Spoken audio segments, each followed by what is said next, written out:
Olá, aluno, como está? Bem-vindo à nossa primeira aula da disciplina de resistência dos materiais avançados. Eu sou a professora Catiele e estarei com vocês aí ao longo de toda essa disciplina, tanto nas aulas teóricas quanto nas aulas práticas. Para você que ainda não me conhece, eu sou formada em Física, fiz mestrado em Engenharia de Materiais e agora também doutorado em Engenharia de Materiais. Muito bem. A nossa disciplina de resistência dos materiais avançados é uma continuação da disciplina de resistência dos materiais. Lá na disciplina de resistência dos materiais, nós vimos alguns esforços específicos que atuam numa estrutura, como de tração, compressão, cisalhamento, esmagamento, torção. Aqui na disciplina de resistência dos materiais, a gente vai usar toda essa bagagem, disciplina de resistência dos materiais avançados. A gente vai usar toda essa bagagem da disciplina de resistência dos materiais com mais dois tipos de esforços característicos que faltaram nós vermos, com o esforço de flexão e o esforço de flambagem. Só que agora a gente não vai mais ver como esses esforços atuam numa estrutura separadamente. Lá no finalzinho da disciplina de resistência dos materiais, a gente trabalhou com o esforço oblíquo, né, que era o esforço axial e o esforço de cisalhamento. Agora não, agora a gente vai ver como essa estrutura trabalha com todos os esforços característicos atuando sobre ela. Está preparado? Vamos então para a nossa disciplina de resistência dos materiais. E para quê? Qual que é o intuito da gente estudar essa disciplina?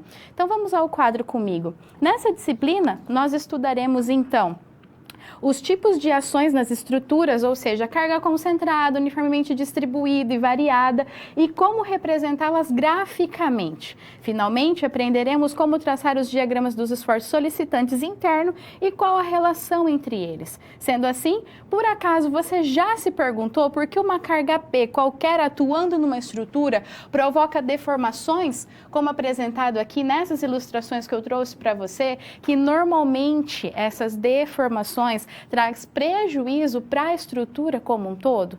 Por que isso acontece? Por que, de certa forma, a minha estrutura foi prejudicada devido ao carregamento que ela sofreu? Isso tudo a gente vai entender como a carga é aplicada e como a estrutura reage a ela. Agora, com todos os tipos de carregamento que nós já estudamos e os que nós iremos verificar também no decorrer dessa disciplina.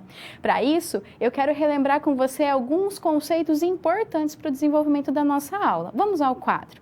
Vamos relembrar juntos, então, os conceitos aí de alguns carregamentos que nós vimos lá na disciplina de resistência dos materiais. O primeiro deles é tração. Então, qual é a definição de tração, compressão, cisalhamento e torção? E qual a relação principal da força com a tensão, da tensão com o módulo de elasticidade e a deformação que esse material vai apresentar? Muito bem, nós temos a seguinte situação. Num carregamento de tração, nós aplicamos uma força sobre o material e ele vai provocar esticamento no material. Ele vai esticar o meu material, tracionar.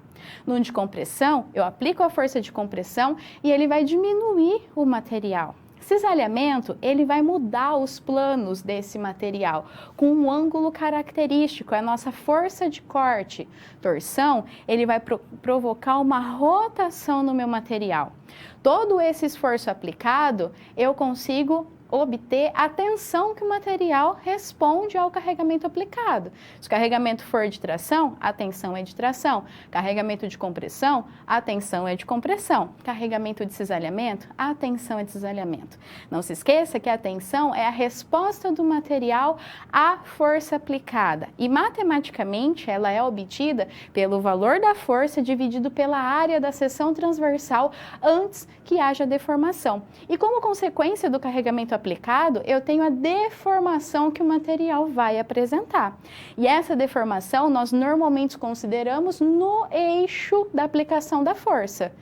O módulo de elasticidade, que é a relação entre a tensão e a deformação, indica a rigidez do material na região elástica, ou seja, o quanto esse material vai resistir à deformação na região elástica. Relembrou comigo todos esses conteúdos? Muito bem, vamos ver os desafios na nossa aula de hoje, então.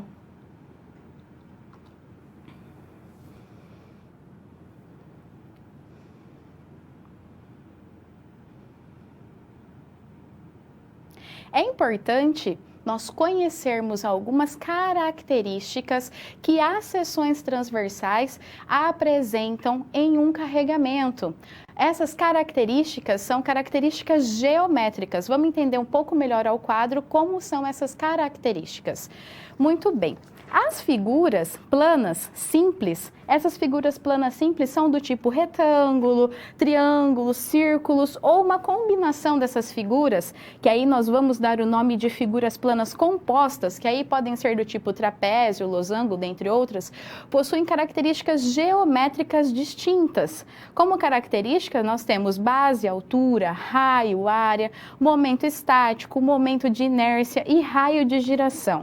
Dessa forma, nós podemos definir momento estático de uma figura geométrica como produto da área dessa figura pela distância até o eixo de referência. Eles são necessários para determinar as tensões de cisalhamentos que atuam na peça devido a um esforço cortante. Agora, o centroide C, observe esse Czão maiúsculo aqui, é o centroide que a gente está falando.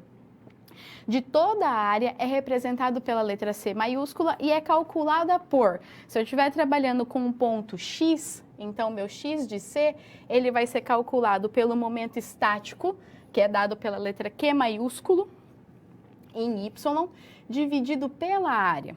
Agora, o meu Y de C, ele vai ser calculado pelo momento estático em X, dividido pela área. Quando a gente está falando aí de figura simples, para calcular o centroide dessas figuras simples, é simplesmente no ponto médio aonde os eixos X e Y se interceptam. Nesse caso do nosso exemplo, se eu traçar um eixo X e Y aqui, eles vão se interceptar no nosso ponto C, no centroide da minha estrutura. E para eu calcular, então, o centroide de figuras compostas, que aí eu não posso simplesmente tratar o eixo X e Y, eu tenho um roteiro para seguir. Então, vamos entender juntos esse roteiro. Observe aí comigo na figura, essa figura composta. Ela é uma figura que ela tem C1, um retângulo, C2, um outro retângulo, C3, um retângulo. C4 e C5, um triângulo. Então, eu tenho 5 figuras simples fazendo uma composta. Então, qual que é o primeiro passo para determinar o centroide dessas figuras? Então, adotar um sistema de eixos X e Y. Depois, dividir ela em figuras simples, como nós fizemos ali na figura logo ao lado. Depois, marcar os valores das coordenadas x, y e y dos centroides das figuras simples. Então, qual é o centroide dessas figuras simples? Aí, para facilitar a nossa compreensão, nós vamos fazer um quadro com todos esses valores. E, por fim, calcular as coordenadas do centroide da figura composta, x de C e y de C.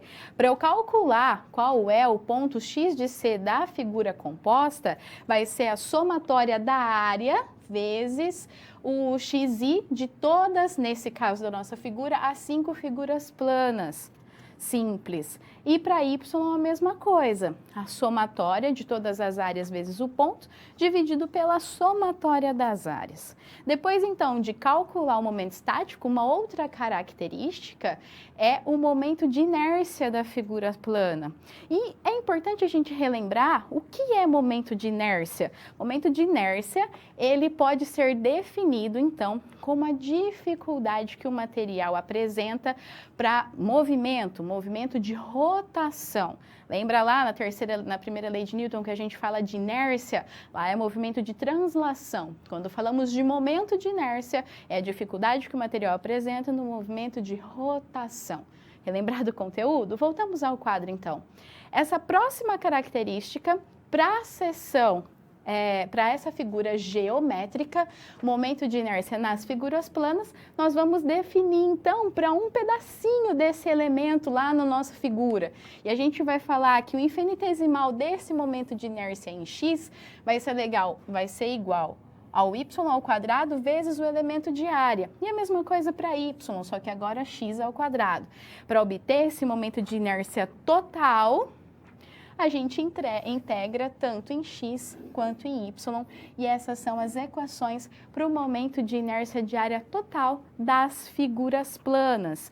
E é importante nós vermos que As expressões que fornecem os momentos de inércia para as figuras simples, elas são dadas e são tabeladas. Então, quando você for trabalhar com figuras simples, você não precisa integrar a figura, a área, para você saber, então, qual vai ser o momento de inércia obtido. Ele já é dado tabelado.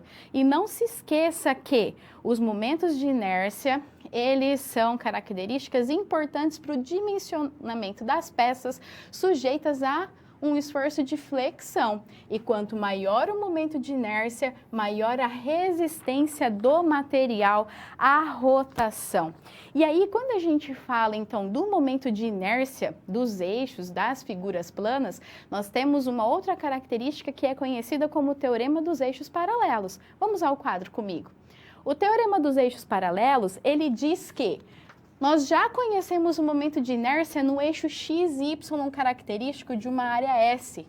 Agora, eu estou querendo saber quais são o momento de inércia x e y de um outro sistema de coordenadas paralelo ao anterior. Então, eu tenho aqui, nessa situação, para um eixo paralelo, o momento de inércia, ele é dado por momento de inércia no eixo novo. Observa aqui comigo o eixo x. O eixo x, ele está aqui. O eixo x', que é um outro eixo paralelo que vai ser levado em consideração na rotação, está a uma distância YC. Então, para eu calcular o teorema dos eixos paralelos, eu vou utilizar essas equações que levam em relação essa distância até o eixo principal do eixo secundário. E para facilitar nossa compreensão, nós também temos um roteiro para determinar o momento de inércia de figuras compostas. Figura simples é um pouco mais fácil, né? Mas vamos lá, o primeiro passo. Primeiro eu vou calcular o centroide da figura, que a gente verifica aí calculando esse centroide dividindo a figura em figuras planas simples e depois tem todo aquele método para calcular o centroide da figura composta. Depois, eu vou traçar os eixos XC e YC que passa por esse centroide da figura.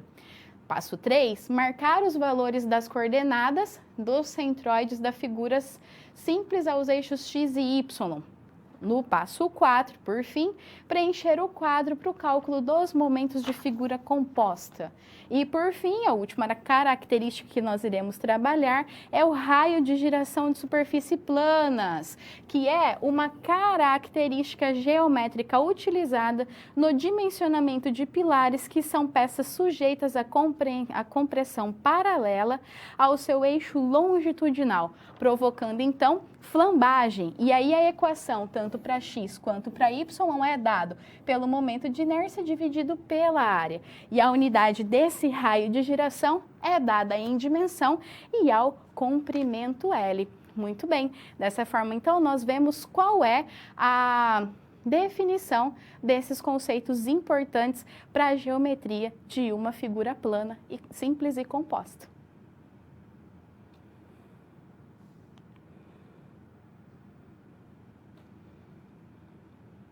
A situação problema, então, abordada, nós vamos trabalhar agora numa indústria de embalagens PET. Vamos ao quadro comigo. Então, nessa situação, nós temos que esse sistema, essa empresa, ela possui um sistema de controle ou qualidade composto por um conjunto óptico padronizado. Esse sistema aí, ele apresenta instabilidade nas leituras e o problema é devido à alta sensibilidade na estrutura onde foi montado. Para resolver esse problema, então, dessa alta instabilidade, você deve reforçar a viga. Para isso, você tem duas partes de cálculo: determinar o centroide e depois determinar o momento de inércia. Para isso, ele nos deu duas situações. Uma situação antes do reforço e uma situação depois do reforço. A gente precisa apresentar esses dois cálculos para essas duas situações. A original, antes do reforço, e depois reforçada. Vamos ao quadro comigo. Tá aí a figura, então, apresentada a antiga seção transversal, aqui, representada pela figura A, e a B, a nova seção transversal. Essa seção transversal, ela é uma seção vazada. Então, é importante a gente entender que, Para eu calcular a área dessas seções transversais vazada, eu preciso saber qual que é essa área aqui, ó. Opa, pequenininha aqui. Essa área de material. Então, para eu saber a área da seção transversal, eu tenho que calcular a área externa menos a área interna. Finge que está reto, finge que está em cima do negócio, tá? Que a professora está com um probleminha aí de tremilência hoje. Essa palavra não existe não, mas eu acabei de inventar ela. E qual que é a nossa primeira situação? Eu preciso calcular o centroide da viga original.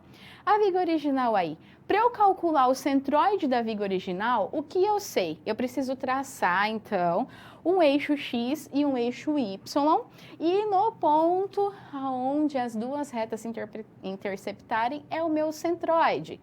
Só que aqui eu tenho, em X, 4 centímetros. Então, eu vou traçar na metade o meu eixo Y. Em Y, eu tenho 16 centímetros. Eu vou traçar na metade. Esse ponto C, então, ele vai apresentar 8 centímetros em Y, que é a metade, e 2 centímetros em X, respectivamente, porque é a metade aí dos nossos eixos. Agora, eu preciso calcular o centroide da viga reforçada.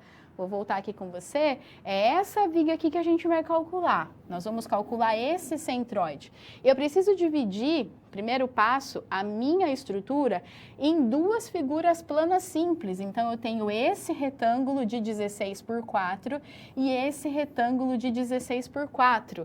Então, tá aqui, como eu tenho duas figuras, mas cada uma delas é vazada, a figura 1 eu tenho só a dimensão externa, a figura 2 é dimensão vazada, dessa primeira aqui, ó. Mesma coisa para 3, que é a dimensão externa, e a 4, que é vazada. Então, eu vou colocar todos esses valores em uma tabela. Essa tabela aí para o cálculo da centroide da viga reforçada. Então, tem a minha figura 1, 2, 3 e 4, a área da figura 1, base vezes altura, da figura 2 e da figura 4 é negativa porque é a área vazada. Da figura 1 e da figura 2 ela é positiva porque é a área total. Lembra que eu quero saber só a espessura, a área da espessura? Muito bem, aqui é a somatória de toda a área. Para a figura 1, eu vou ter um x1 e um y1. Vamos ver juntos quem que é esse meu x1 e o y1? Então, vou voltar com vocês lá na figura, ok? Aqui. Meu x1, a figura 1 tá aqui, ó. O meu x1, ele vai ser a metade dessa figura aqui, certo? A metade aqui em x, se eu tenho 16, a metade é 8. Então, o meu x1 vai ser igual a 8. Em y, é a metade, aqui que eu estou trabalhando na minha figura, nessa metade eu tenho 8, só que eu estou contando a partir desse início aqui, ó. Tá vendo? Então, é o 8 mais 4. O meu y1 vai ser igual a 12. Vamos ver se bate lá com a nossa tabela? Olha lá, o meu x1, 8 e o meu y1, 12. Você vai fazer isso para os demais pontos. E aí, eu tenho a área, tenho o valor de x, multiplico, dá o valor. Tenho a área e o valor de y, multiplico, dá o valor. Faço a somatória, tenho os valores aqui. Para eu calcular o xc, é a somatória de todas as áreas vezes o ponto, dividido pela somatória de todas as áreas, 8 centímetros, e meu YC, 7 centímetros. Depois ele está querendo que eu calcule o momento de inércia na viga original. A minha viga original ela é um retângulo, lembra? E lá, a equação do momento de inércia para o retângulo de figura simples é base, então o momento de inércia é igual, vezes a altura ao cubo, dividido por 12. Então, tá aqui a base vezes a altura ao cubo, dividido por 12. Do retângulo maciço e do retângulo vazado. Nota que o retângulo vazado está negativo, porque a gente está trabalhando lá com aquele pedacinho que não conta na área, lembra? E depois, por fim, nós temos aí o cálculo do momento de inércia da viga reforçada, tanto para o retângulo maciço quanto para o retângulo vazado. Eu calculei aí tanto para x e y. nos dois casos e construo a minha tabela com todos os valores necessários. E aí eu obtenho o momento de inércia para o eixo paralelo aí da minha figura reforçada, da minha viga reforçada. E assim eu consigo então entregar os dados para o nosso coordenador do projeto, tanto da viga simples quanto da viga reforçada.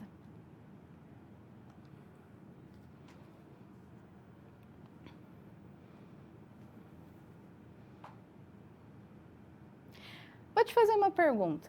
Como que um carregamento atua na estrutura? Como que essa estrutura reage ao carregamento aplicado? Ela é suportada por quê? Pelo quê? Esses suportes, eles têm nome? Eles têm características? Vamos entender isso juntos? Vamos ao quadro.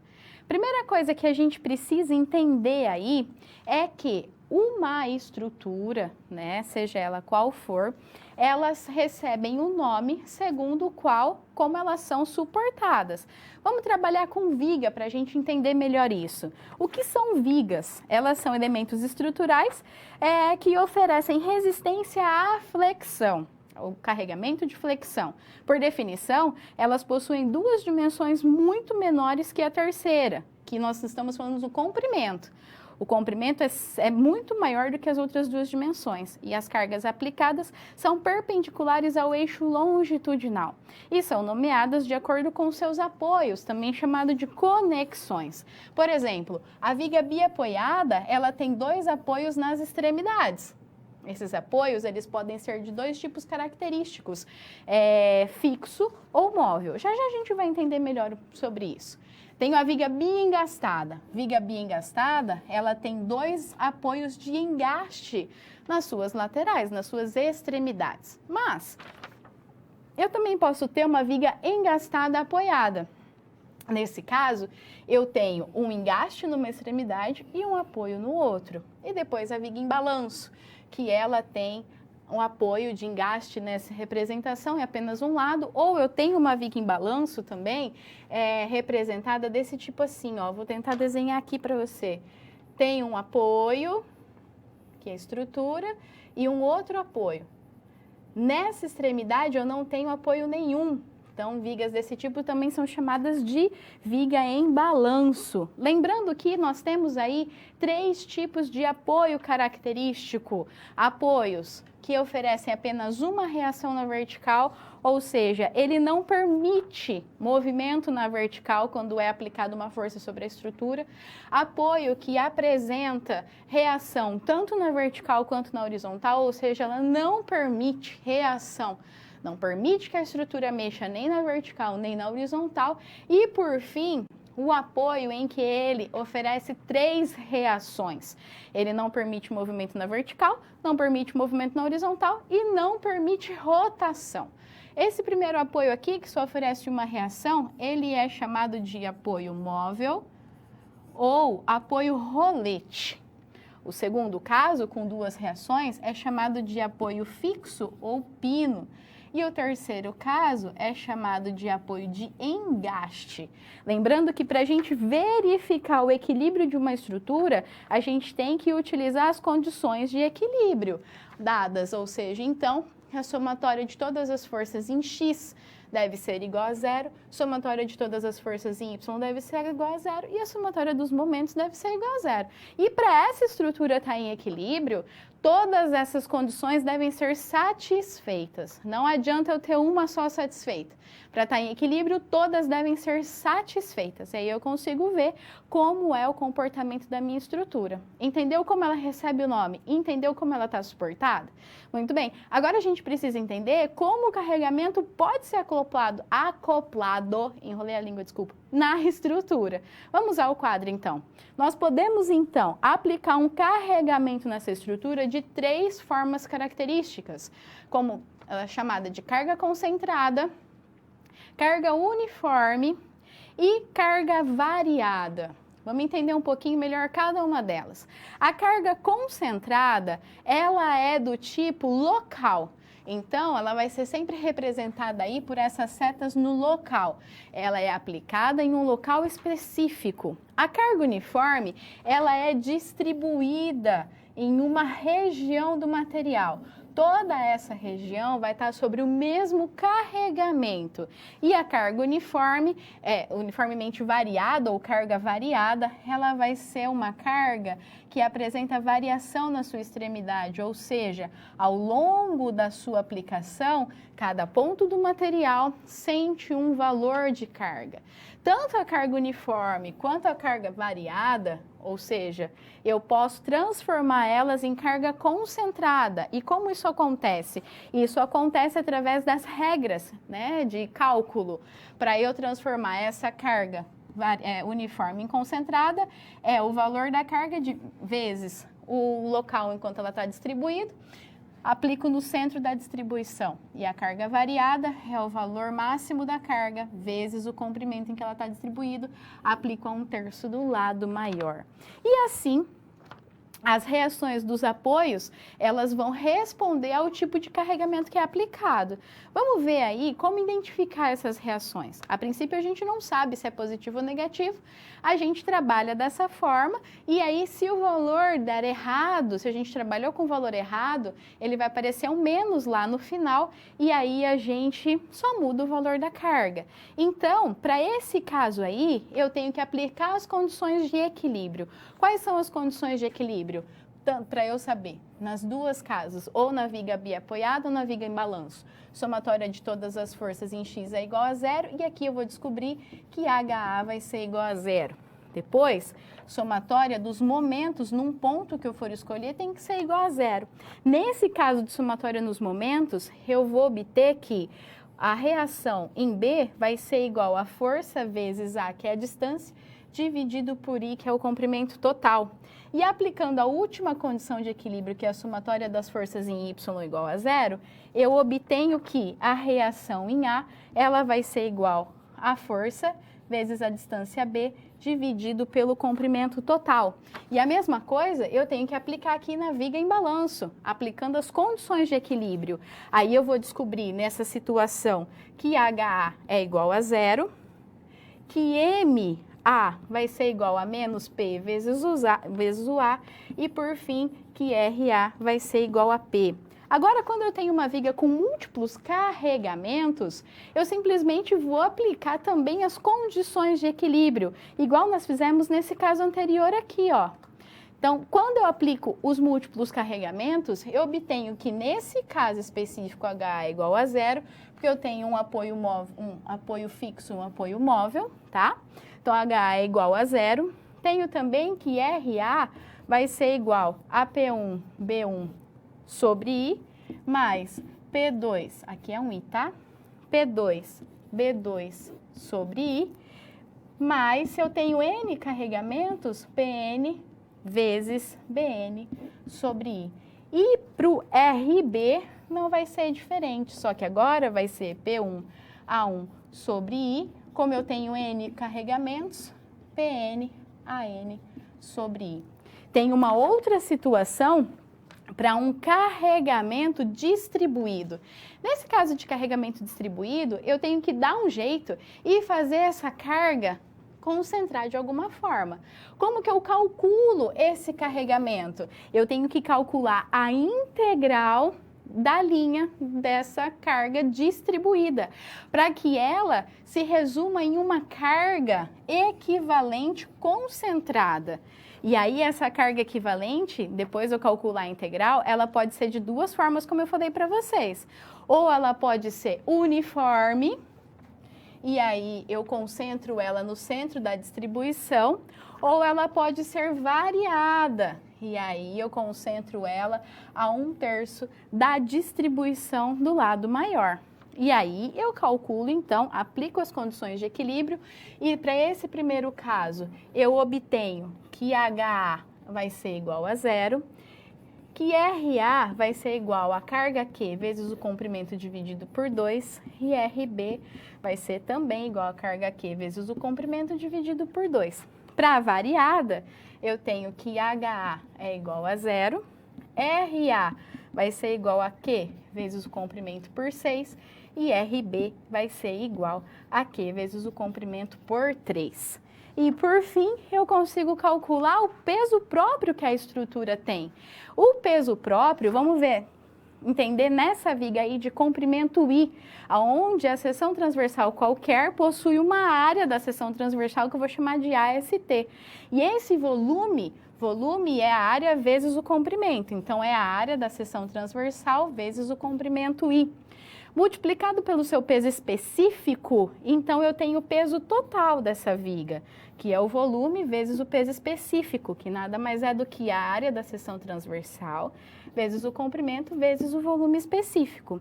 Agora, o peso próprio é tudo isso aqui dividido pelo comprimento.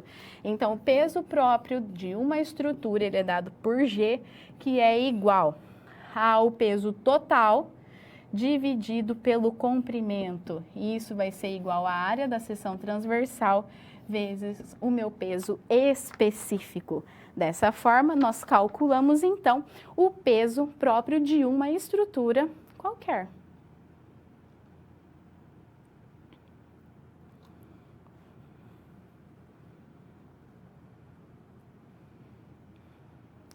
Continuamos aí trabalhando nessa situação problema em uma empresa de garrafas PET. Vamos ao quadro comigo então. A gente precisa resolver algumas situações aí nessa empresa de garrafas PET. Agora, o gerente de projetos da empresa em que você trabalha faz o seguinte questionamento e deve ser entregue um relatório. Primeiro, qual a carga total uniformemente distribuída que atuará na viga? Considerando também o seu peso próprio. Atenção, ST, abreviação de seção transversal. Depois, como é a representação gráfica dessa viga com as cargas atuantes? Lembrando que essa representação é chamada de esquema natural ou diagrama do corpo livre. 3. Qual o valor das reações que o novo carregamento irá proporcionar? E 4. O reforço é a única opção para resolver o problema que essa viga apresenta? Muito bem, então vamos trabalhar com tudo que nos foi pedido. Primeira coisa, eu tenho aí a tabela, onde eu tenho a somatória da área e eu tenho também os momentos de inércia tanto para X quanto para Y. E então aí eu tenho que o peso específico do aço, que é o material que é feito, essa estrutura toda, é de 75 kN por metro cúbico. Vou colocar aqui, ó, o peso específico é de 75 kN por metro cúbico, tá certo? O peso próprio, então, será a área que nós calculamos de 38 vezes o peso específico, que dá aí 0,0038 metros quadrados. Lembra que a gente está trabalhando em metros quadrados, aqui está em centímetro quadrado, só mudar, vezes o peso específico. Então, nós temos que o peso próprio, que nós estamos trabalhando com G, será igual a 0,285 kN por metro. Depois, a gente vai trabalhar, já que nós temos o peso próprio por área da passarela, agora a passarela nós vamos trabalhar com a espessura vezes o peso específico. Então, o peso próprio, ele é dado 0,6 kN metro cúbico. Depois, a gente vai calcular a carga total por área. E essa carga total aí que ele está dando é de 2,6 kN por metro quadrado. Feito isso, como a passarela está apoiada em duas vigas laterais, a ação da passarela em carga da viga RP, aqui calculada, é a metade da carga existente da largura da passarela. E por fim, a carga uniformemente distribuída total que atua na viga é a soma dessa ação da laje na viga, ou seja, a gente consegue calcular aí o nosso sistema, construir o nosso sistema estrutural. Tá aí o nosso sistema estrutural, então, com o carregamento aplicado, depois concentrado, com as reações aplicadas. E aí, como eu tenho um carregamento múltiplo com duas cargas concentradas, eu aplico as reações de apoio. Na reação A, o valor obtido é de 6,46 kN e B, 4,96 kN. Com isso, então, a gente apresenta para o coordenador do projeto qual é o esquema estrutural, quais são as reações de apoio da nossa viga. E para esse caso, a condição é que realmente faça o reforço para essa nova estrutura. Finalizamos assim, entregando o relatório a ele.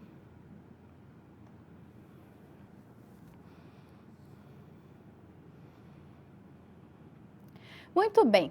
Como ocorre a atuação de força em uma estrutura? Nesse momento, a gente precisa lembrar dos carregamentos que nós já vimos aí na disciplina de resistência dos materiais. E eu te pergunto, como que se dá o carregamento de tração na estrutura? Como ela responde a esse carregamento? Como que se dá o carregamento de torção na estrutura? Como ela responde a ele? E assim para os demais carregamentos. Não se esqueça que numa estrutura comum, no nosso dia a dia, eu não tenho apenas uma força de tração ou uma força de compressão atuando nela. Porque, consequentemente, se eu tenho um esforço de tração que estica a estrutura, em algum determinado local eu tenho um esforço de compressão para compensar essa deformação aplicada. E depois, se a força for muito maior do que o material suporta, se ele romper aí a tensão máxima, a força máxima que ele suporta, esse material vai romper.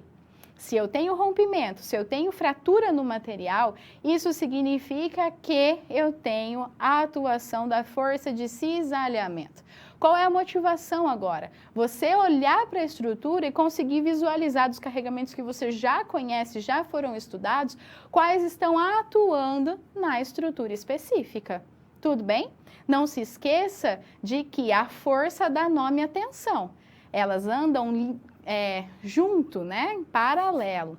Uma não ocorre sem a outra. Então, se uma tem o nome, se a força tem o nome, a tensão tem o mesmo nome.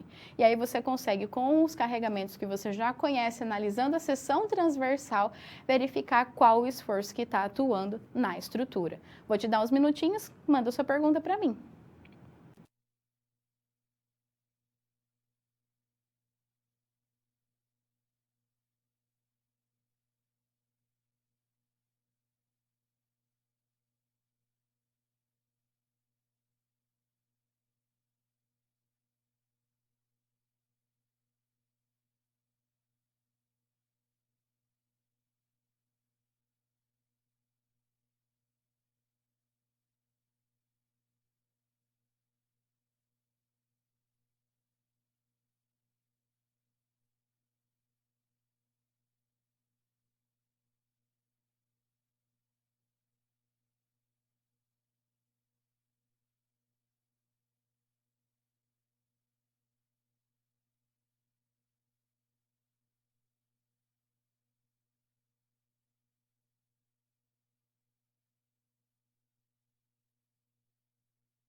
Nós estudamos os carregamentos, os esforços de tração, vou de novo, tração, compressão, cisalhamento, torção.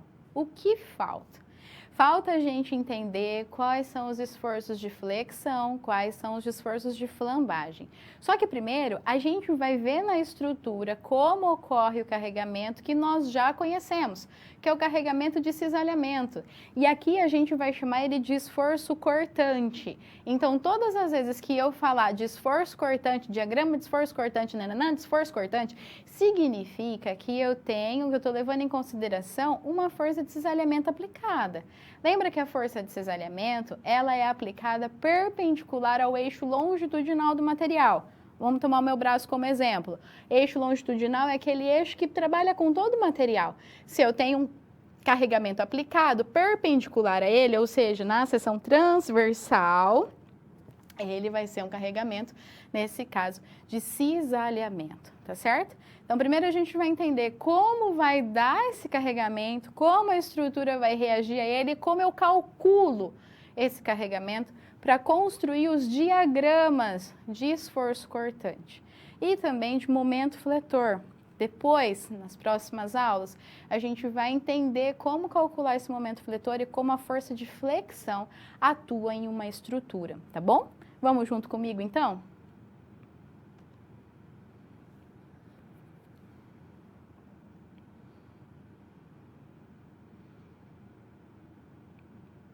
Muito bem, vamos ver como ocorre esse carregamento na estrutura e como eu devo calcular ou trabalhar com ele para que a gente consiga construir juntos esses diagramas de esforço cortante. Vamos ao quadro comigo. Muito bem, eu tenho aí uma situação, então, de uma peça estrutural em equilíbrio apresentada aqui na nossa figura A. Então, olha essa peça estrutural que está em equilíbrio. Ela está sujeita a um carregamento como indicado. Esse carregamento, ele é uniforme, tá vendo que toda peça ela sofre o mesmo tipo de carregamento? E ela também tem um carregamento que é uniforme e um carregamento P concentrado. Nas extremidades A e B, aqui na extremidade A e aqui na extremidade B, estão aplicadas as forças, ou reações, ou momentos. Então, aplicando as condições de equilíbrio, eu tenho, nesse caso, aí, RA, RB, o carregamento F e os momentos, que eu vou chamar de MT, que é o momento torsor, e MF, que é o momento fletor. Ao longo dessa peça, há uma carga distribuída Q, aqui, uniforme, e também a carga concentrada P, como eu já tinha comentado com vocês. Tá seguindo comigo? Ótimo. Vamos fazer um corte nessa peça no ponto C. E ele está indicando aqui pra gente esse ponto C. Vai ser cortado, vai dividir em duas partes essa estrutura. Esse ponto C está sendo chamado de plano π aí na figura, perpendicular ao eixo longitudinal da peça. Dessa forma, nós teremos duas partes, como apresentada nas figuras B e na figura C. Vamos entender qual é a diferença da figura B com a figura C. Olha para a figura B comigo, tá vendo? Essas duas partes da figura B? Muito bem. Está apresentado nessa figura, então, apenas as forças verticais e o momento torsor. Força aplicada, representada aí, F, e o momento torsor. Vertical não, falei vertical, desculpa, tá errado, é horizontal, tá? Errei aqui, as forças horizontais e o momento torsor. Já na figura C, está apresentado as forças agora sim verticais e o momento fletor. Lembre-se que momento torsor eu estou trabalhando com MT e o momento fletor eu estou trabalhando com MF. Volta lá na figura A. A figura A ela está em equilíbrio. A figura B agora, ela mostra uma atuação de uma força axial F e do momento torsor MF. Por que força axial? Força axial é um outro nome para o carregamento de tração ou compressão que ele diz para nós, trabalha no eixo longitudinal da peça. Então, ele vai trabalhar nesse eixo de comprido aí da peça. Trabalha com toda a extensão do meu material, nesse eixo aqui de comprido. Opa, mudei sem querer, vou voltar. Depois, eu tenho aí uma outra situação em que eu vou trabalhar com o meu material nessa figura de atuação da força axial no eixo longitudinal da peça.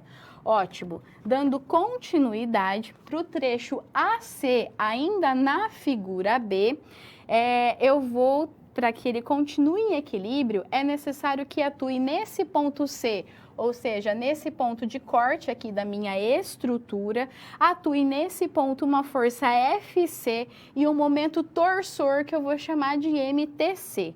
Fazendo o mesmo para os pontos aleatórios na peça. Então, vou pegar qualquer ponto dessa peça e vou fazer o corte da mesma forma, traçar o momento torsor, a força F. Com esses valores adquiridos, eu consigo aí montar um diagrama, que eu vou chamar de diagrama de esforço normal e momento torsor. Nesse caso, quando a gente calcula e aplica as condições de equilíbrio, a gente constrói o diagrama que é conhecido como diagrama de corpo livre, ou DCL. Agora, vamos focar na figura C. Essa figura C atua carga Q, aqui, atua também a carga P, atua a reação em A e atua a reação em B. E o momento fletor MF. Assim, cortando a peça no ponto C indicado, e para manter o equilíbrio, é necessário que atue uma força vertical VC, e eu vou chamar essa força de esforço cortante, e o momento fletor, nesse caso, no ponto C, MFC. Fazendo o mesmo em vários pontos, é possível traçar o diagrama de esforço cortante, que ele abrevia como DEC, diagrama esforço cortante, e um diagrama de momento fletor, DMF. E como eu sei qual é a região em que vai ser calculado ou como atua o sentido dessa força V e qual o sentido desse momento? Lembra-se que para cima a gente está considerando positivo, para baixo a gente está considerando negativo. Rotacionou no sentido horário, que é o sentido do relógio, o momento é negativo. Rotacionou no sentido anti-horário, o momento é positivo. Vamos ver junto como que constrói esse gráfico. Vamos ao quadro. Muito bem. Agora, vamos considerar, observa essa figura A aqui, ó. Vamos analisá-la junto comigo. Ela está sujeita a uma carga qualquer em equilíbrio. Analisando os pontos C e C', aquele daqui, ó, C e C', separados por uma distância infinitesimal de x, pequenininha, de C e C'. Vamos cortar a viga no ponto C. Observa agora a figura B comigo. Ele fez um corte no ponto C e depois um corte no ponto C'. Ótimo, observa no ponto C. Para continuar em equilíbrio, esse pedaço, esse ponto, deve atuar um esforço V e um esforço M. O esforço V, observa a carga, ela está para baixo. O esforço V tem que ser contrário. E o momento, rotacionando nesse caso, em relação à força aplicada no ponto específico, para que essa figura continue em equilíbrio. Agora, no C' é a mesma situação. Mas o esforço vai apresentar um valor V mais dV. E por que ele está ao contrário? Porque para ter o V, para ter a força de corte, eu preciso ter uma força contrária à outra. Então, nesse caso, com o valor de V mais dV, que é o incremento, e apresentando um momento contrário de M mais dM. E nessa situação, aplicando as condições de equilíbrio, eu tenho duas partes específicas. Eu tenho que dV sobre dx vai ser igual a menos Q, que é a carga, e eu tenho que V dx é igual a dm. Esse menos Q, ele indica aí que o esforço cortante, ele é negativo. Lembre-se comigo que, quando eu estou falando de V, eu estou falando do esforço cortante, quando eu estou falando de M, eu estou falando do momento. Depois, a gente vai trabalhar com outros espaços, por exemplo, o ponto D, o ponto E. Se eu for trabalhar, eu vou aplicar as mesmas condições, só que levando em consideração o ponto E, então vai ser VE, ponto D vai ser o VD. Momento no ponto E, ME, momento no ponto D, MD. Tudo bem? Entendeu? Então, mais ou menos como que a gente começa a analisar esse gráfico? Ótimo.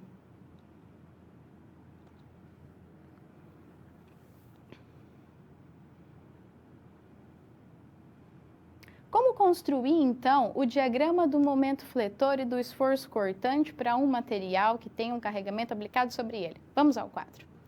Nessa situação, então, observe a figura aí comigo. Olha a figura A. A figura A, ela está sujeita a vários tipos de carregamento. Ela tem 3 carregamentos concentrados, 2 carregamentos aí, no mínimo, contínuos, né? Então, vamos entender juntos como deve traçar o esforço cortante, o diagrama e o diagrama do momento fletor. Para isso, a gente precisa cortar a viga em um ponto C qualquer e marcar os esforços internos, V para cortante e M para o momento fletor, que atuam no ponto C, como na figura B. Aqui foi cortado a figura no ponto C, e aí eu tenho o meu esforço cortante e o meu momento fletor atuando. Nessa situação, nesse ponto de intersecção, eu tenho a minha reação mostrando o que está acontecendo com o meu esforço cortante e como o momento fletor atua nas extremidades. Note nessa situação, na figura C, que o momento fletor obtido, ele apresenta valor positivo. Momento fletor, ele é diferente do momento torsor. A gente não está falando de rotação aí. O momento fletor, ele vai ser positivo se apresentar esse tipo de curvatura, e ele, positivo, e ele vai ser negativo se ele apresentar esse tipo de curvatura. Então, nessa situação, o momento fletor apresentado, ele é positivo. Ótimo. Então, para eu saber como que se dá esse equilíbrio, ou para eu verificar se essa estrutura está em equilíbrio, eu tenho que aplicar nela as condições de equilíbrio. Então, a somatória das forças em X deve ser igual a zero, somatória das forças em Y deve ser igual a zero, e por fim, a somatória dos momentos no ponto C especificado deve ser igual a zero. E para eu traçar os diagramas, a gente deve fazer várias intersecções ao longo de todo o material, obter todos esses dados de esforço cortante, de momento fletor, para construir o diagrama tanto de esforço cortante quanto de momento fletor. Mas vamos agilizar isso aí. Por quê? Porque eu tenho um pedação de tamanho que não tem nada atuando de carregamento na estrutura. Eu tenho que levar em consideração as partes aonde o esforço cortante muda, o momento fletor muda, que é onde eu tenho o carregamento aplicado. Muito bem. Dessa forma, vê junto comigo aí a figura A. Ela está sujeita às cargas Q, que é uma carga contínua, e um carregamento P, que é concentrado. Olha a figura B. A figura B, ela mostra que para todo o trecho AC, vamos olhar só esse trecho aqui, AC, para todo esse trecho AC, o equilíbrio das forças contém somente a reação no apoio A e a força cortante na seção transversal do corte. Nota que o equilíbrio nos momentos fletores acontece de modo semelhante. Então, eu preciso aplicar de novo as condições de equilíbrio para saber quais são os valores de V, quais são os valores de M. Agora, na figura C. Na figura C, o corte é feito nesse trecho aqui, ó, CD.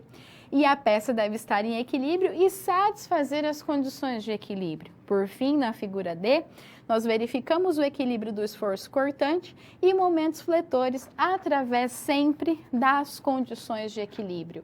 Então, eu não preciso necessariamente levar em consideração apenas um ponto da estrutura ou levar em consideração todos os pontos que a estrutura apresenta. Eu observo a estrutura e verifico aonde o carregamento apresenta mudança. Se eu tenho um carregamento contínuo, se eu tenho um carregamento concentrado. Nesses pontos onde há o carregamento, então vão ocorrer modificações no diagrama de momento fletor e no diagrama de esforço cortante. E através, como eu sei o valor do esforço cortante ou o valor do momento fletor nessas situações? Bom, para eu saber esses valores de V e de M, eu tenho que aplicar as condições de equilíbrio. Quais são mesmo as condições de equilíbrio? A somatória de todas as forças em X deve ser igual a zero, a somatória de todas as forças em Y deve ser igual a zero, e a somatória dos momentos no ponto de corte deve ser igual a zero. Você não deve esquecer de aplicar as condições de equilíbrio, porque é através dela, nessa seção de corte que você está levando em consideração, que você consegue encontrar os valores para V ou para M. Não se esqueça que os valores de M estão relacionados ao momento fletor e os valores de V relacionados ao esforço cortante. E aí, trabalhando então com cada uma dessas distâncias, né, dos carregamentos, eu consigo traçar o diagrama de esforço cortante ou de momento fletor. Por isso que é importante, se a gente pudesse, né, calcular esses valores para cada ponto da minha peça, para cada ponto da minha estrutura. Dá muito trabalho, então olhe os pontos onde tem o carregamento específico e não esqueça de aplicar as condições de equilíbrio. E aí você une os valores e traça o seu diagrama tanto de esforço cortante e o seu diagrama de momento fletor.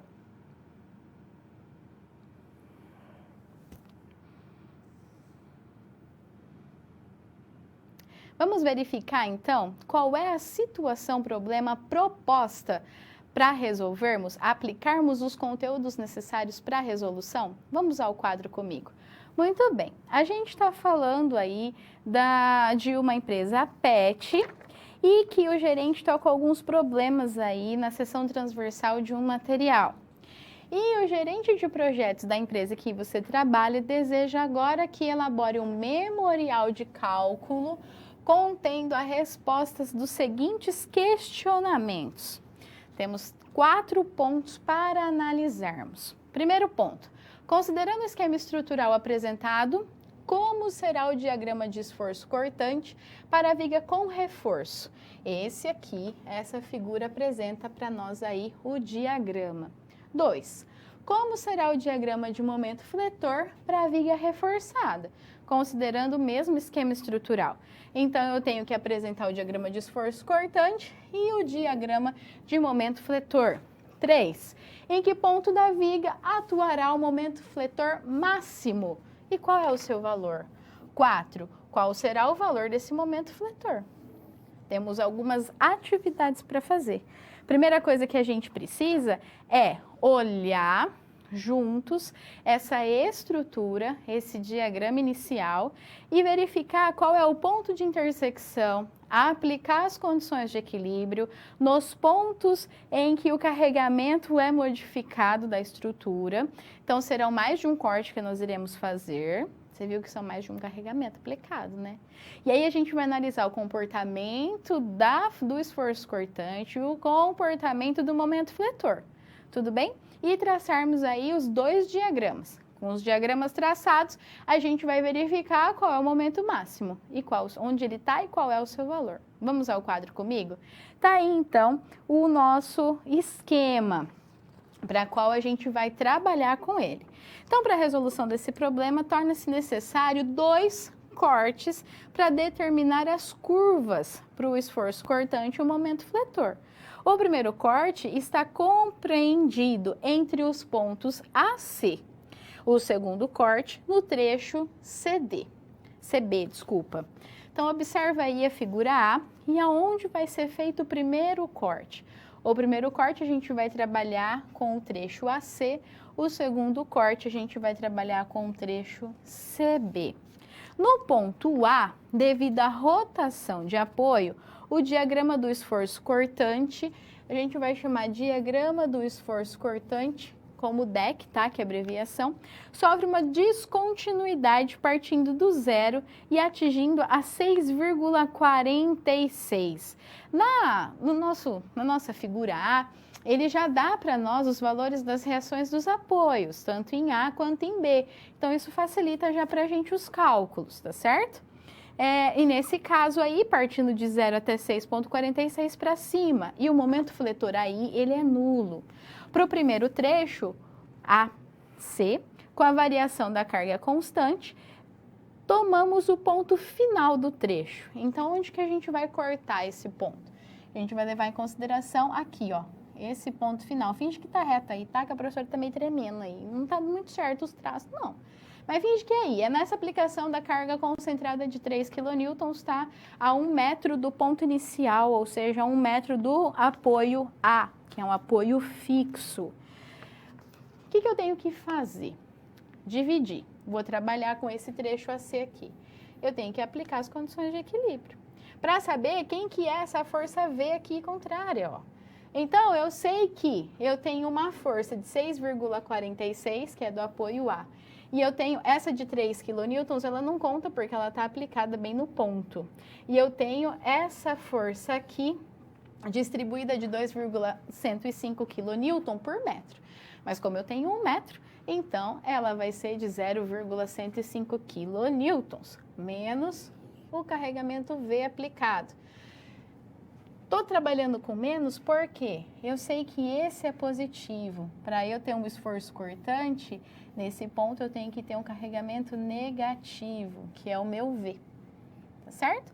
Aplicando as condições de equilíbrio em Y, eu obtenho que esse carregamento V é de 4,355 kN. Muito bem. O momento no ponto C, ele vai ser essa força vezes a distância, menos essa força concentrada aqui vezes a distância, menos o momento M. E ele dá um valor de 5,41 kNm.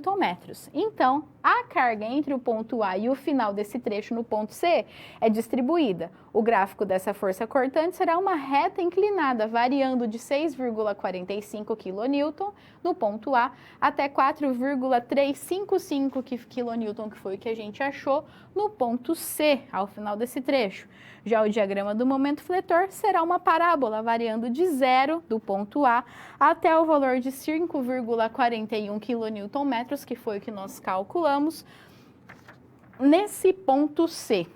Agora, vamos analisar o ponto CB. Ótimo. Primeiro, a carga de 3 kN. No ponto C específico, a carga de 3 kN é concentrada. Então, o gráfico vai apresentar uma descontinuidade, o esforço cortante, de 4,355 kN até 1,355 kN, porque eu tenho uma diferença de 3 kN, tá certo? E depois, no segundo trecho, que nós vamos trabalhar agora, nesse segundo trecho, a gente tem só uma carga distribuída. E o diagrama do esforço cortante também será uma carga inclinada. Então, aplicando as condições de equilíbrio, agora 6,46 do nosso apoio, menos 3, que é a carga concentrada, menos 8,42, que é referente a essa carga, eu tenho que o meu V dá 4,96 kN, negativo porque é para baixo. E depois, aplicando o meu momento lá no ponto B, que é o final da nossa distribuição, é igual a 0. Assim, o esforço cortante ele vai variar do 1,355 que estava até 4,96 kN negativo. E o diagrama do momento fletor, ele vai ser uma parábola, variando de 5,41 que estava até 0. Tá aí. Nós temos, então, a nossa estrutura principal, o diagrama do esforço cortante e o diagrama do momento fletor, variando de 0 até 0, com esse ponto aí de 5,41. E ele está querendo determinar o ponto onde ocorre o máximo do momento fletor. Vamos fazer, então, por semelhança de triângulos. Vamos pegar esse pedacinho aqui, ó, do ponto C até o ponto B. Vou dar um zoom aí para vocês verem melhor. Aí, ele aí, ó, do ponto C até o ponto B. Então, o que a gente faz por semelhança de triângulo? As características desse triângulo vai ser igual às características desse triângulo aqui. Então, eu tenho que 1,355 sobre T é igual a 4,96 dividido por 3 menos T. Fazendo as considerações, eu tenho que T é igual a 0,64 metros. Mas, eu tenho um pedaço aqui antes de 1 metro. Então, o ponto X específico é 1,64. Eu tenho a distância, eu vou calcular o meu momento fletor máximo. O momento, ele é a área do trapézio mais a área do triângulo, desses aí que a gente está calculando. Então, o meu momento máximo vai dar 5,84 kN/metro. Com todos esses dados aí que eu apresento, eu coloco num papel, monto o relatório e entrego para o meu coordenador. Mostro para ele qual é o diagrama do esforço cortante, mostro para ele também qual é o diagrama do momento fletor.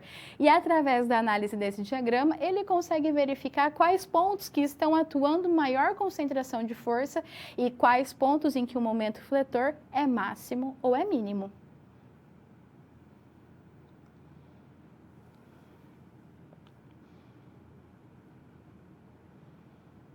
Vamos então resolver um exercício relacionado ao esforço cortante de um carregamento aplicado em uma viga biapoiada. Vamos ao quadro. Nessa situação aí, nós temos uma viga biapoiada e nessa viga nós temos um carregamento concentrado aplicado sobre ela. Esse carregamento é de 4 kN. O exercício diz o seguinte: uma máquina foi modernizada para melhorar a produtividade. Esse novo modelo, que possui uma carga concentrada de 4 kN, foi necessário ser apoiada uma viga metálica, conforme mostra no esquema estrutural abaixo. Como será o diagrama do esforço cortante atuante na viga devido exclusivamente à carga concentrada de 4 kN? Despreze o peso próprio da viga e as reações de apoio já foram calculadas. Olha que exercício bonzinho. Ele já calculou para a gente as reações de apoio. Então, o primeiro passo, que é aplicar as condições de equilíbrio para o cálculo das reações de apoio, ele não vai ser utilizado, porque o exercício já deu. Então, eu tenho aqui, no ponto A, um apoio fixo. No ponto B, eu tenho um apoio móvel. No ponto fixo, eu tenho uma reação de 2,4 kN e no ponto móvel eu tenho uma relação de 1,6 kN. Esse carregamento de 4 kN, ele está aplicado no ponto C a 0,6 metros do apoio A e a 0,9 metros do apoio B. Toda a viga, ela tem 1,5 metro e esse carregamento ele não está aplicado no seu centro. Então, vamos junto comigo aí. Olha a viga que a gente está analisando. Ótimo. Deve ser feito 2 cortes para determinar as curvas. Então, eu vou fazer um corte aqui, desculpa, é um corte só, mas eu vou ter 2 trechos, o AC e o CB, ou BC. Aplicando as condições de equilíbrio para o trecho AC, encontramos o valor de V nessa situação. E aplicando as condições de equilíbrio, nós encontramos também no ponto BC o valor de V. Foca comigo aí no trecho AC. Como não há carga distribuída, esse valor ele é constante em todo o trecho, representado por uma reta. Então, esse valor de V, ele não vai ser um ponto específico, ele vai ser constante. Quando nós descobrimos esse valor, a gente vai saber se ele é negativo ou se ele é positivo. Para o trecho CB, nós também vamos utilizar as condições de equilíbrio, mas agora foca aí na reação, na somatória das forças em Y, deve ser igual a 0, para obter o valor também de V, no ponto final da viga. Também representado por uma reta, porque eu não tenho nenhum esforço contínuo sobre essa viga. E aí, encontrando esse valor, eu vou saber se V vai ser positivo ou se V vai ser negativo. Feito isso, nos pontos com carga concentrada, nesse ponto aqui, ó, de 4 kN, haverá uma descontinuidade de carga desse valor, de 4 kN. Dessa forma, com todas essas informações, a gente consegue construir o nosso diagrama de esforço cortante. Então, vamos comigo lá no trecho AC. No trecho AC, eu tenho 2, aplicando as condições de equilíbrio, tenho 2,4, que é da reação do apoio, menos V, meu V vai ser 2,4 positivo. Então, lembra que é uma reta? Ele vai sair aqui, 2,4 positivo, até o ponto C característico. Aqui no meu ponto AC, aqui no meu ponto CB, eu tenho a reação do apoio, menos o ponto característico, né, a força aplicada, menos a força V, que está dando o valor de menos 1,6. Então, ele vai começar aqui e vai até lá o apoio B. Nesse ponto C, eu tenho uma descontinuidade, e essa descontinuidade vai de 2,4 até 1,6. Então, essa descontinuidade tem um valor de 4 kN, assim como deve ter e assim como foi falado para nós. Observou como não é assim tão difícil calcular as reações ou que os apoios oferecem, bem como calcular ou obter o diagrama do esforço cortante? Você precisa só analisar os pontos onde estão sendo aplicados os carregamentos.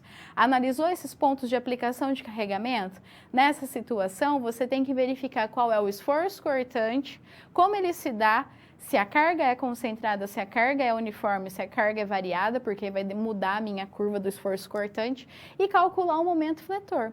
E aí eu construo, variando esses pontos, o diagrama do esforço cortante, o diagrama do momento fletor.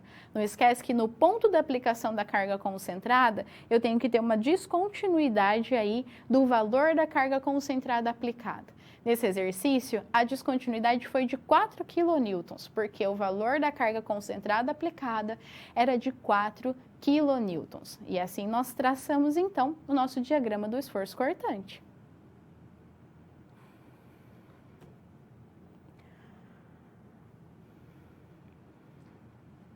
Muito bem, durante toda a nossa aula a gente falou de várias situações, de apoios, de forças, carregamentos na estrutura, como se dá essas situações, como as forças são aplicadas na estrutura, concentrada, uniforme, variada, como que eu transformo a uniforme variada, como que eu calculo e mais.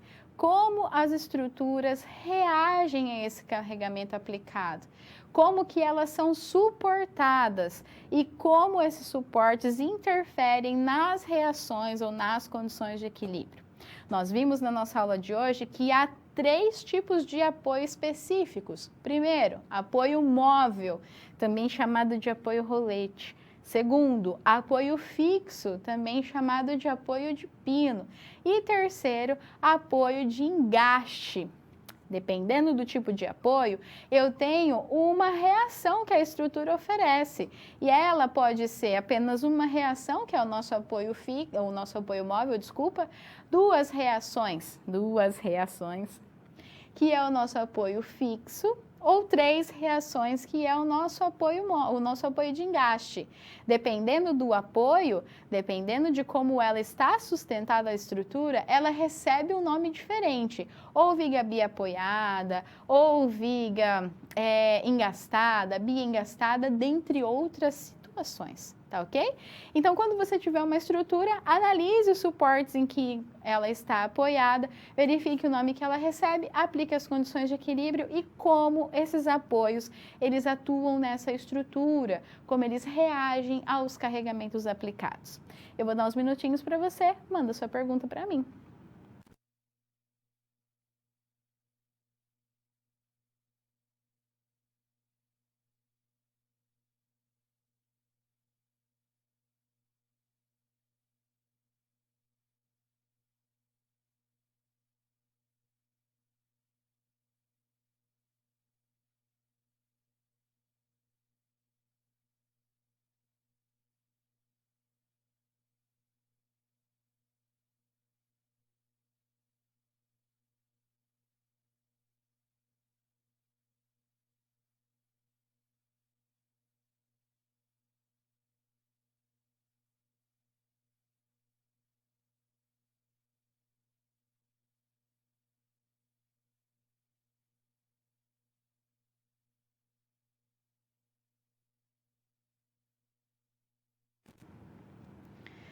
Eu recebi uma pergunta, eu vou colar, tá bom? Da Bruna, lá da Bahia.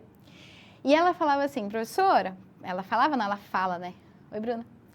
Por que as forças, os esforços V são diferentes? Acredito que seja nesse último exercício que eu fiz com vocês. Vamos ao quadro comigo? É esse esforço V aqui, né? O esforço cortante, que aqui ele deu um valor de 2,4 e aqui ele deu um valor de 1,6. Verifica aí comigo a distância. Tá vendo a distância? Um está 0,9 e outro está 0,6. Os valores, eles só vão dar iguais quando a gente trabalhar com a mesma distância. Quando o carregamento ele estiver aplicado exatamente no centro da distribuição. Mas ele não está. Então, nessa situação, eu tenho que levar em consideração que os meus valores de V eles vão ser diferentes nos trechos que eu estou trabalhando para eu calcular o meu momento fletor e o diagrama do esforço cortante, tá certo?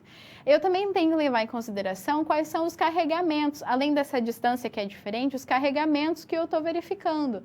No trecho AC, desculpa, que é o ponto C, né? No trecho AC, eu só tenho o carregamento aplicado concentrado. Agora, no trecho, no segundo trecho, eu tenho a reação do apoio e o carregamento, tá certo? Então, eu tenho que verificar quais são as forças que estão aplicadas para obter o esforço cortante. Por isso que é importante você aplicar as condições de equilíbrio. Volta no quadro comigo.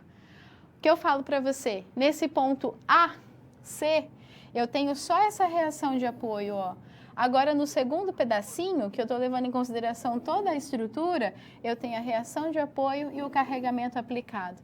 É um outro indício, as forças que também deve ser levado em consideração para que a gente obtenha esses valores de esforço cortante. Por isso que é diferente, tá certo? Então, além de não estar no mesmo ponto, em cada trecho eu tenho esforços diferentes. Tudo bem? Então, eu preciso agora ver com você, recapitular aí alguns assuntos que foram vistos na nossa aula de hoje. Se por acaso você ainda tiver alguma dúvida, manda que ainda dá tempo de eu responder para você, tá bom? Vamos recapitular comigo alguns assuntos importantes que nós vimos na nossa aula de hoje? O que é importante você não esquecer nunca em resistência dos materiais e resistência dos materiais avançados? Que nós temos alguns esforços característicos que nós já estudamos de tração, compressão, cisalhamento e torção. O que eles provocam no material quando aplicado e também lembrar das equações. Para obtenção de tensão, que sempre vai ser força pela área da seção transversal, a relação de Hooke, que tensão é igual a deformação vezes o módulo de elasticidade, e a deformação linear, ela pode ser calculada como a variação do comprimento pelo comprimento inicial. E ainda que as deformações longitudinais e transversais, elas se interagem entre si. Ela vai estar sempre dependendo da outra, porque pensa comigo, se eu estiquei alguma coisa, vai aumentar nessa direção. Mas no meio ali, na largura, vai diminuir. Então, ele aumenta numa direção e diminui na outra. Eu consigo verificar qual é essa relação das deformações através do coeficiente de Poisson, que é menos a deformação transversal pela longitudinal. E esse menos, ele indica realmente essa relação, que uma deformação sempre vai ser contrária à outra. Enquanto uma deformação estica, a outra diminui. Se uma diminui, a outra aumenta. Então, ela sempre vai ser essa relação contrária. E, normalmente, os materiais têm esse valor tabelado. Depois, vamos ao quadro comigo? Nós também vimos alguns pontos específicos, características geométricas de superfícies planas. Nós vimos aí como calcular qual é a diferença em superfície plana simples e superfície plana incomposta. Nós vimos como calcular o centro, ponto C, nessas superfícies, nas seções transversais. Nós vimos como calcular o momento de inércia e como calcular como aplicar o teorema dos eixos paralelos para essa situação e também como calcular o momento de inércia através da área. Vimos juntos aí também os esforços externos, que ele pode apresentar a carga concentrada, uniforme ou variada. Vimos também como reage a minha estrutura pelos apoios, fixo, móvel e agastado. E, por fim, como construir o diagrama de esforço interno solicitante, o diagrama de esforço cortante e o diagrama de momento, fletor, certo? Muito bem. Se ficou alguma dúvida aí no decorrer da nossa aula, por favor, mande as suas dúvidas. Não deu para mandar agora, manda depois. As dúvidas vão chegar até mim, eu respondo a você. Recebi um pedido, uma pergunta, não sei como eu posso dizer, pedindo para resolver passo a passo, construir o diagrama do esforço cortante. Não dá para fazer passo a passo, a gente não tem muito tempo para isso, mas se ainda ficou com dúvida depois daquele exercício que eu fiz com vocês, manda a sua dúvida que eu respondo a você também, tá bom? Não fica com dúvida. Nossa primeira aula está se encerrando aqui, mas você tem a sua aula prática ainda para cumprir essa semana de resistência dos materiais avançados. Tá muito legal a aula prática, você vai ver um ambiente diferente onde a gente está desenvolvendo as aulas práticas. Ela vai ser realizada num software também, mas num software diferente do que você usou lá em Resmate.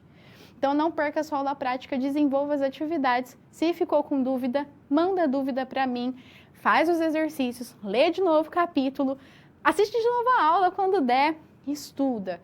Eu sei que é um conteúdo, bastante conteúdo, eu sei que pode ser um pouco confuso, mas aplicando na aula prática, relendo o material e assistindo de novo a aula vai ficando mais fácil para você. Se de tudo ficou difícil, os exercícios não estão saindo, manda sua dúvida para mim, que eu estou aqui para te ajudar, tudo bem? Obrigada pela sua participação, nos vemos em breve. Tchau, tchau!